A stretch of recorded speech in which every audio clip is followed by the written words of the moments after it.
উত্তরা আমার এক বন্ধু আছেন, বেশ কয়েক মাস আগের ঘটনা। উত্তরার আমার এই বন্ধু, উনি দিনদার মানুষ, ব্যবসায়ী। ওনার পাশের ফ্ল্যাট, বড় বিল্ডিং, 4 ইউনিটের বড় ফ্ল্যাট, উনি মালিক, ডাক্তার মানুষ, খুব কড়া, কারোর কাছে ভিজিট কম নেয় না। রোগ দিয়েছে, এটা আল্লাহ টাকা দিবে নাকি, খুব কড়া। অনেক সম্পদ করেছেন, গাজীপুরে কয়েক কোটি টাকা জমা জমি আছে, বাড়ি ঘর আছে। তা আমার ওই ভাই বলছেন, একদিন ফজরের নামাজ পড়তে যাচ্ছি, দেখি যে ওই ডাক্তার সাহেবের গ্যারেজে আলো জ্বলে। একটু আগিয়ে গেলাম, দেখলাম একটা খাটিয়া, একটা লাশ, আর পাশে দারোয়ান বসে আছে, আলোটা জ্বালা, লাইট জ্বালা। তো কি ব্যাপার? বলে ডাক্তার সাহেব রাত্রে 10টার দিকে 11টার দিকে মারা গেছেন, বাড়ির লোকেরা লাশ নামিয়ে দিয়েছে, আমি পাহারা চলে গেলেন। আমার ওই ভাই খুব দিনদার মানুষ, উনি ফজরের নামাজ পড়ে কিছু কোরআন, কয়েকজন বসে কোরআনের দর্শ করেন, এরপরে এরশাক তাসতের নামাজ পড়ে মসজিদ থেকে বেরো। উনি বললেন যে এরশাক পড়ে যখন মসজিদ থেকে বেরিয়েছি, তখন ডাক্তার সাহেব বাড়ির সামনে দিয়ে গেলাম, দেখলাম ওই দারোয়ান আছে, আর ওই বিভিন্ন মাদ্রাসা থেকে একটা ছাত্র ভাড়া করে আনা হয়েছে, ওরা কোরআন শিখ করছে। কথা বোঝেন? এই বাড়ির টাকা ওই ডাক্তার সাহেব জমিয়েছেন, কাউকে দিতেন না। যারা আল্লাহর পথে ব্যয় করতো, যারা গরিব মিসকিনের দিত, মাদ্রাসায় দিত, তাদেরকে উনি বোকা মনে করতেন। উনি বলতেন বোকা, এই হুজুরদের টাকা দিয়ে বেড়াচ্ছে। উনি টাকা জমিয়েছেন, বাড়ি করেছেন, ঠিক না? এবং এই বাড়িটাকে উনি নিজের বাড়ি মনে করতেন, ঠিক না ঠিক? ওই বাড়িতে উনি মারা গেছেন, রাস্তাঘাটে না, কিন্তু নিজের বাড়িতে, নিজের ঘরে। রাত 10টায় মরার পরও 6 ঘন্টার জন্য তার লাশটার স্থান হয়নি। কথা বুঝতে পেরেছেন? কথা বোঝেননি? লাশটাকে নিচেই নামিয়ে দিয়ে কিন্তু আপন জনেরা কেউ নেমে আসেনি, ওরা উপরেই ঘুমাচ্ছে। লাশের কাছে কে আছে? দারোয়ান আছে। কিন্তু এই ব্যক্তি যদি তার টাকা থেকে মসজিদ, মাদ্রাসা, মক্তব, জনকল্যাণ প্রতিষ্ঠান ও এতিম, বিধবা, অসহায়দের দান করত, তাহলে ও কি কোনোদিন একা মরতো? ওর অসুস্থতার খবর পেলেই অন্তরের ভালোবাসা নিয়ে শত শত তালবেলেম, আলেম, দিনদার মানুষেরা ওর চারিপাশে ভিড় করতো, ঠিক না? যাদেরকে ও আপন মনে করেছে, ওরা তো আপন না। আর যাদেরকে পর মনে করেছিল, তারাই আসলে আপন হতে পারতো, ঠিক না? আমাদের মানব জীবনের সফলতা হলো যে আখেরাত কেনার জন্য চেষ্টা করা। আপনি যখন আখেরাত কেনার জন্য চেষ্টা করবেন, আপনার দুনিয়াও সফলতা মণ্ডিত হবে। আর যখন আপনি মনে করবেন যে এই আপনার দুনিয়ার সব আপনার, আপনি ঠকে যাবেন, দেখবেন এগুলো কোনোটাই আপনার।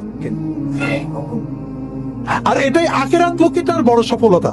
আল্লাহ রাসূল সাল্লাল্লাহু আলাইহি ওয়াসাল্লাম আমাদেরকে সুন্দর করে বুঝিয়েছেন, মান কানাতিদ দুনিয়া হাম্মাহু জাআলাল্লাহু ফাকরাহু বাইনা আইনাইহি ওয়া ফাররাকা আলাইহি আমরাহু ওয়া লাম ইয়াতি মিনাদ দুনিয়া ইল্লা মা কুতিবা লাহু।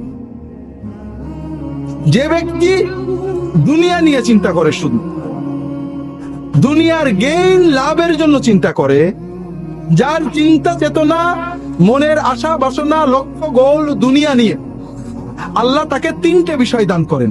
কয়টা? 1 নম্বর, তার চোখের সামনে দারিদ্র ঝুলিয়ে রাখেন। তার মানে কি? পিছনে ব্যাংকে কয়েকশো কোটি টাকা আছে, কিন্তু একটু মনে পড়ছে না, চোখের সামনে অভাব। 2 লাখ টাকার জন্য দুর্নীতি করে, ব্যাংকে, সুইস ব্যাংকে টাকা আছে, তারপরও একটা চাকরি দেওয়ার জন্য 2 লাখ, 3 লাখ, 5 লাখ নাই। আছে না নেই? একটা বিচার করার জন্য নেই। কোটি কোটি টাকার সম্পদ সারা বিশ্বে আছে, তারপরে 2 বিঘা জমি কেড়ে নেওয়ার জন্য মানুষের দলিল ছিনিয়ে নেয়। আছে না নেই? তার মানে ওর ওই যা আছে ওরা কিছুই না, ওর চোখের সামনে ঝুলে আসা অভাব। ওর মতো অসহায় নেই দুনিয়াতে। ওফার রাখা আলাইহি আমরাহু, তার কাজ কামগুলো বিক্ষিপ্ত হয়ে যায়। এদিকে ধরলে এদিকে দৌড় মারে, এদিকে ধরলে ওইদিকে দৌড় মারে, তার কাজ কাম বিক্ষিপ্ত হয়ে যায়। সারাদিন চলে যায় কাজ শেষ করতে করতে, মনের শান্তি নেই, ঘুম ঠিক মতো হয় না, ঘুমের রোধকে ঘুমান লাগে। আর এত কিছুর পরেও দুনিয়ার ওইটুকুই পায় যেটা আল্লাহ তার দেন। কথা বোঝেননি?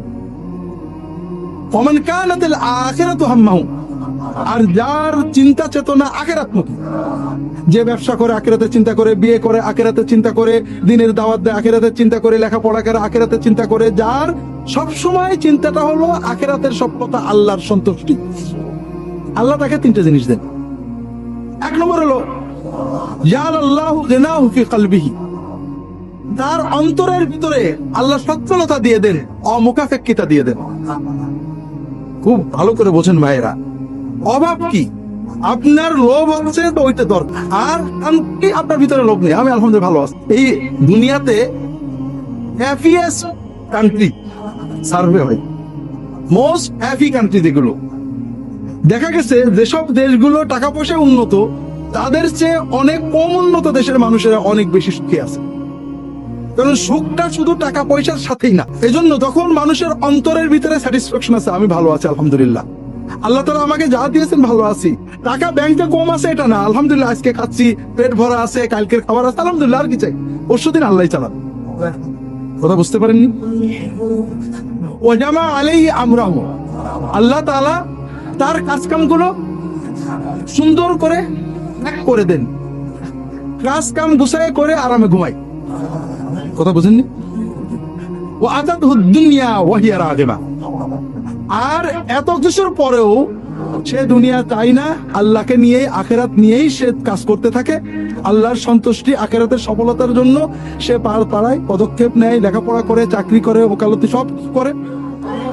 তারপরেও আল্লাহ তার জন্য দুনিয়াকে বশীভূত করে দেন, দুনিয়া বাধ্য হয়ে তার নত হয়ে যায়।